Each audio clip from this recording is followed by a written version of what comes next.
Hello everyone, I'm Trey Rich and welcome to The Buzz. On today's show we have one of the top movers and shakers during the golden age of hip-hop, Bimmy, to talk about his feature on FX's Hip Hop Uncovered. Then in our artist spotlight we have Luh Kel, and then we have some of the voice contestants to talk about the new season. It's a fun show, so let's get this party started. Yo, what's up? It's Bimmy Antney. Let's get buzzed.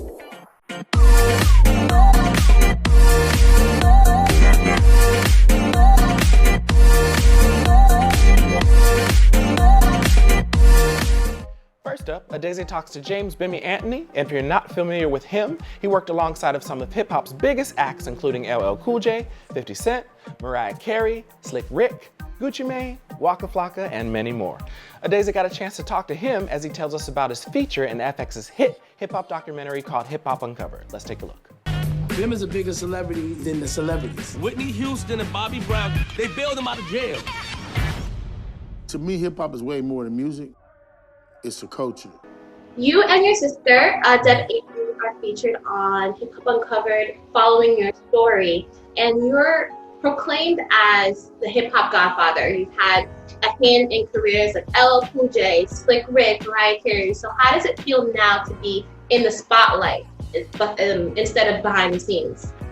I mean, it really still feels the same because I've always been in the spotlight. You know what I mean? Whoever artist I'm dealing with, you know, they'll put me there, you know what I mean? And, you know, my nephew was Waka Flocka when I started managing him, you know what I'm saying? So I've always been in the spotlight, you know, through my basketball days and through you know, being in the streets, you know what I'm saying? It's just that it's more noticeable now because the world's so complex now with the internet and more social media. It's more out there now. So Deb is very used to being on TV, from VH1 to growing up hip hop. How did it come about that you would now be included next to her in front of the camera? I mean, it was overdue because they realized who I really am and like my real story. Like I'm really that person, you know, that all these guys on this camera are trained to be. You know what I mean? Because it's too much talking. You know, when LL Cool J called me, they said, yo, you know, a director's looking for you. You know, they want you to do this documentary. And I was like, all right, you know, give me his number. And it was Rashidi Harper. And I called them and he started explaining to me, you know, everything. You know, I said, all right, I'll be a part of it. Once he started telling me the names, and then when he asked me, he said, we're going to look for a female to put in here too. I said, shit, let's get my sister. You know what I mean? So I called my sister and then I told her. Right. So, and you also mentioned Waka Flocka and having a hand in his career. What exactly was your role? It's a little bit different, I guess, actually your family, or was it the same business as usual? I mean, it's different because with an artist, like, that's not my blood, because it's my blood. Like, I'm hands on them, you know. Then when you're dealing with a family member, they feel as though they know more than you. You know what I'm saying? So, you know, I let him be his own boss. You know, and it wasn't like working with other artists. It was like he was just different because he's my family, and I wouldn't charge him. You know what I mean? I was just doing the work so he can get ahead and do what he has to do in life. You know what I mean? So it's a big difference. You know, when you work on a family member than oppose a person that's, you know, that's not your family member. Right. And so part of your story with Hip Hop Uncovered is going from the Queen Street to management. Do you have a particular moment where it was like, I gotta get out of the streets and I gotta, you know, use my other talents and make it? Or did you just say it was time to do something else? I mean, the game changed. You see what's going on right now. You know, when the government turned that level up, you know, to you know, demolish us, you know, that's what was going on. And I could see far. So I seen it. I seen what they did with the TNT when they first came with TNT. You know what I mean? And when I went to prison, I seen how they started, you know, creating guys, teaching them how to snitch and all that type of stuff. And that's what I'm saying to myself, yo, the game is over. I'm not coming home fucking with this shit. But I did go home and mess with it, and then you know, I got caught again. You know what I'm saying? Not caught, but like I was on work release. I was paying myself, and they found out, and then they was gonna lock me back up until I found a job. And then that's when I called Corey. You know what I'm saying? So was the transition difficult, or you knew what you were doing, you had your players, you had connections in the industry, and you were just moving up? Yes, but it wasn't difficult at all. It was just the patience. You know what I'm saying? And most of us guys, we lose sight when it comes to that patience. You know what I'm saying? I knew the patience. I watched Run DMC make themselves. I watched LL Cool J make himself. I watched Slick Rick. I don't watch all these guys, Salt and Pepper. You know what I'm saying? I don't watch all of them make themselves. So what's gonna make me different? You know what I mean? And plus, I know I had to pay a payment back to God by selling drugs to my people and messing them up. You know what I'm saying? So me going back, it was just patience. You know what I'm saying? And majority of guys don't have patience. Right. Are there any artists that are out today that kind of blew up that you almost had a chance to work with, but you passed up on them?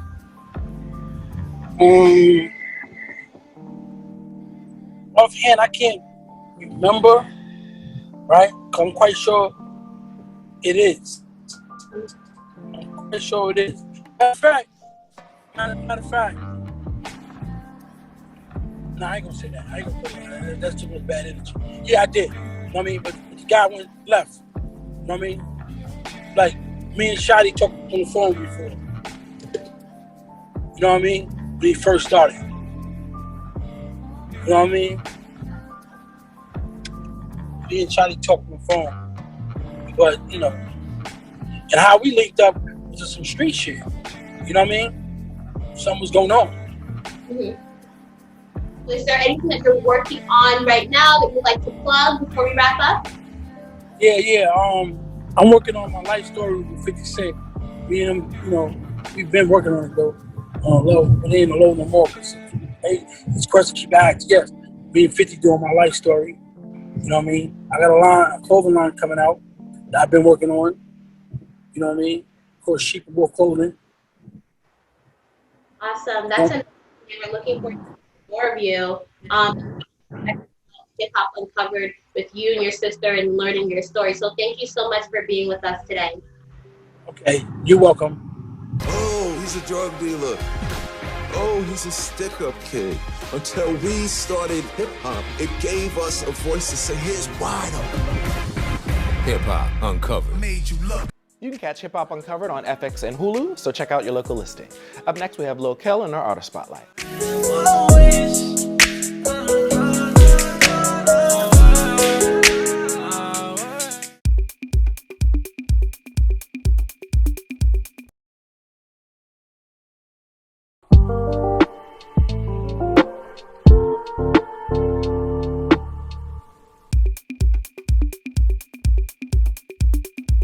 In our Artist Spotlight, we have R&B singer Luh Kel, who just dropped his first new single of 2021, I Wish. The track samples Ray J's smash 2005 Billboard hit, One Wish. The St. Louis native has continued to prove himself as a frontrunner in a pool of rising R&B talent. After earning spots on the Billboard Hot R&B and Hip Hop Songs charts, a platinum certification by RIAA for his breakout single Wrong, and 2 gold certifications for BRB and Pull Up. Kel is gearing up for another breakthrough year. We have him up next, so let's take a look.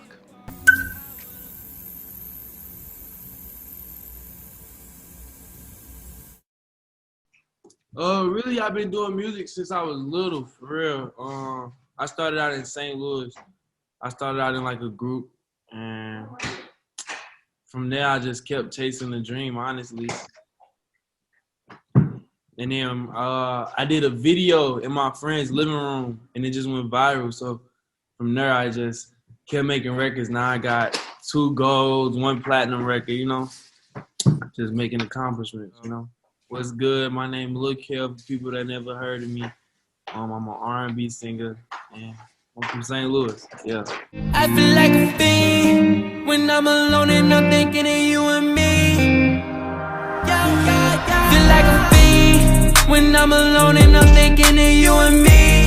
Smoke in the air, make it so hard to breathe. You lift me in the sky, and I'm floating with the trees. I can't live without you, can you live without me? Really just when I record, like, it's just certain things that come to my head. Like, it's not really like a certain lane that I pick or anything like that. Really, I just put on the beat and just go to how I'm feeling. It just kind of just go into that pocket of where I'm at. I started out listening to a lot of Chris Brown.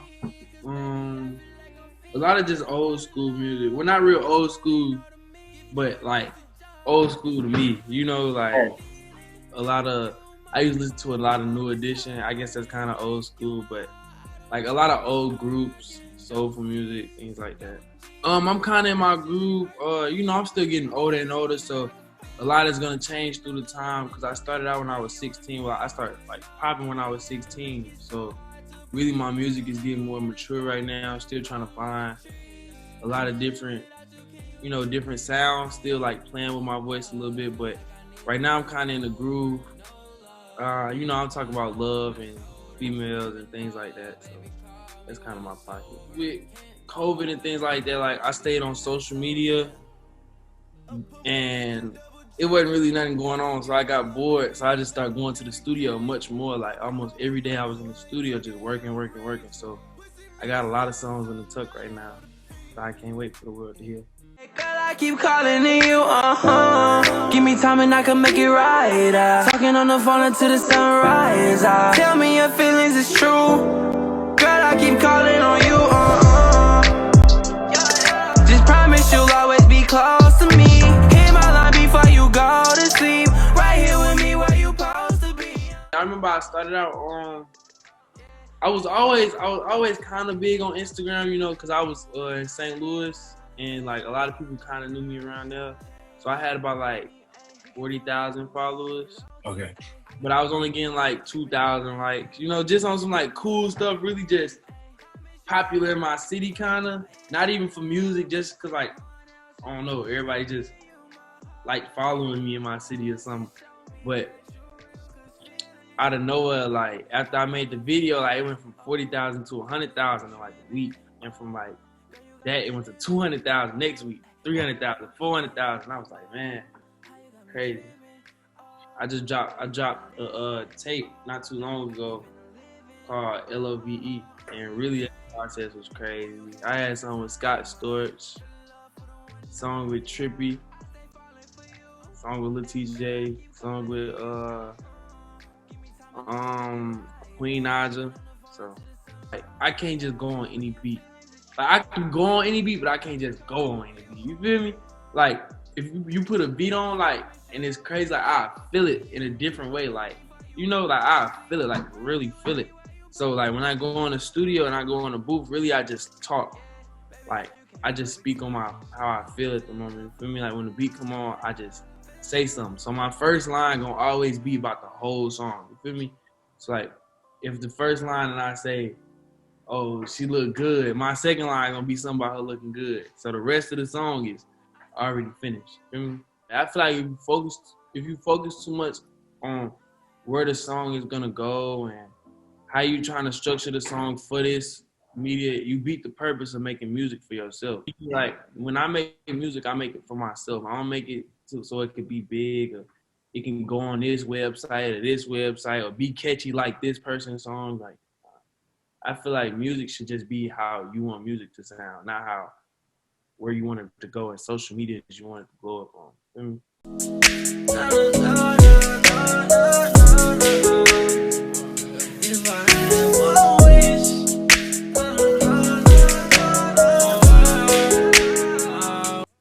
gonna just keep dropping singles, just keep hitting them with songs. And sure, if we can put some shows together down the line, more cities open up, and let's do it. But right now, I'm just focused on staying in the studio, putting music out, shooting videos. We don't really have no album or EP plans yet for the moment, but right now we just got singles probably every 3 weeks or every month or so. You know, I'm not really trying to be too accessible, dropping songs every week.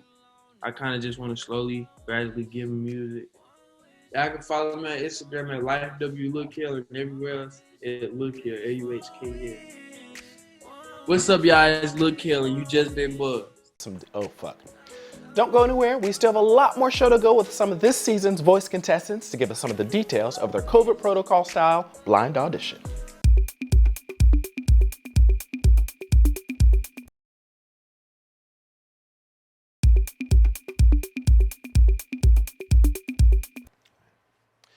Season 20 of The Voice is underway, and the show is still without a live audience as COVID restrictions are easing up around the world. This makes it even more difficult for the contestants to audition without that audience support, but many of them still shine with breakout performances and four-chair turns. We have Christine Kane, Zay Romeo, Devin Blake Jones, Rain Stern, and Carolina Riel give us the insight of the 20th season blind audition. Let's take a look. Oh, won't you stay with me? 'Cause you're all I need.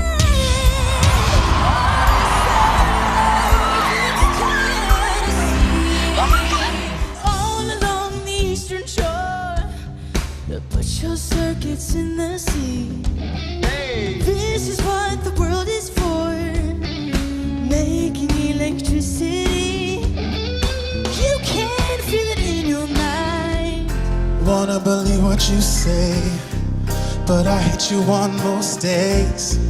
You've been testing my faith and my patience. Woo, Lord. Oh, and you know that I be headstrong, but you know that you be dead wrong.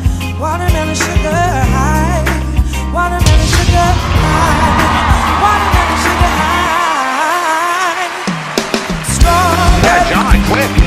On a summer coffee's out at the Beechwood Cafe, and it kills me 'cause I know we've run out of things we can say. Hello, my name is Zay Romeo. I am 21 years old, and I am from McKinney, Texas. So before The Voice, I was leading worship at a church in the Woodlands, and also I was teaching music and arts at Muse Mantra School of Music and Arts in the Woodlands to kids. I was teaching piano and voice. They're so awesome and so excited.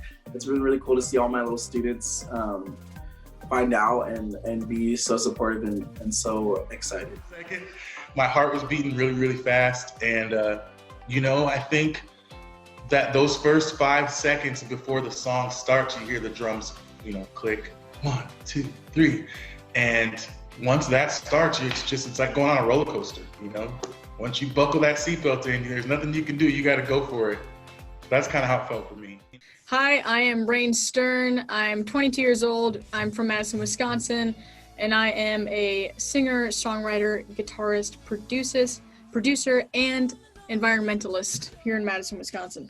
I had shows and festivals and recording sessions and all kinds of things lined up for 2020. And then when the quarantine went into effect and the lockdown happened, all of those things got canceled.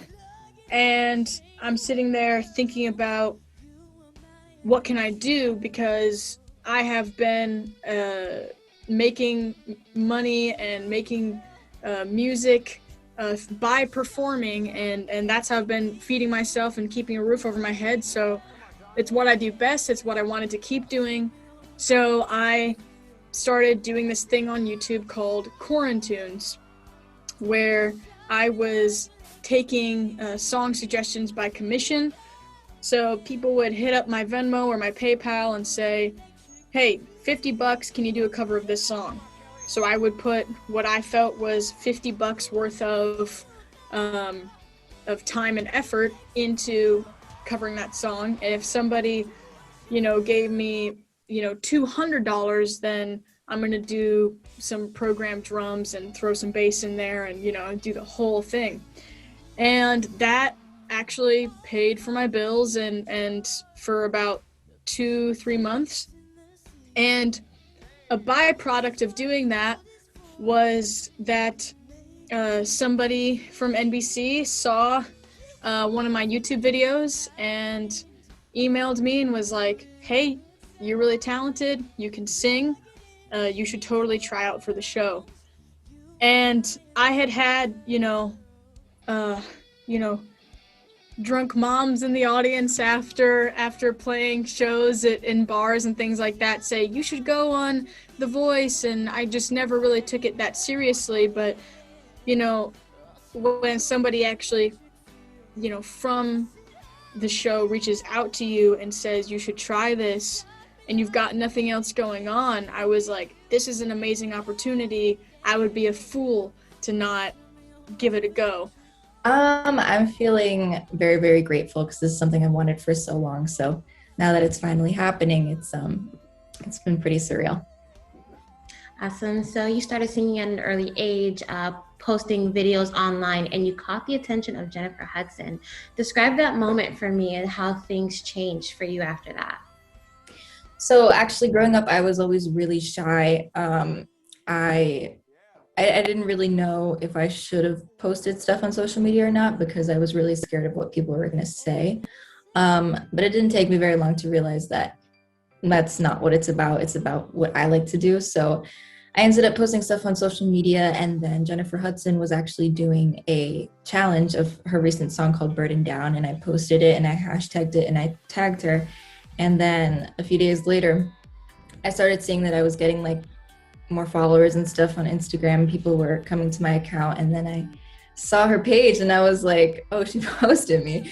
So, and then the video got quite a few views. It reached about 200,000 in a week, which was pretty crazy for me at the time because I was so shy and I didn't want anybody to hear me. So it was definitely one of the biggest highlights for me. When I walked on stage, I 100% wanted to start off the song right. So I was taking breaths, I was breathing, I was preparing myself. I know that they tell you like, take a deep breath and then go. And so I was breathing, I was trying to control my breathing, control my heart because it was beating like crazy. And yeah, it's crazy when you walk out on stage and the first thing you see is those 4 chairs in front of you. And you have to be like, I got to keep singing no matter what happens. No one turns, got to keep singing. If someone does turn, I got to keep singing. So you have to kind of prepare yourself. And you just go, you just got to go for it.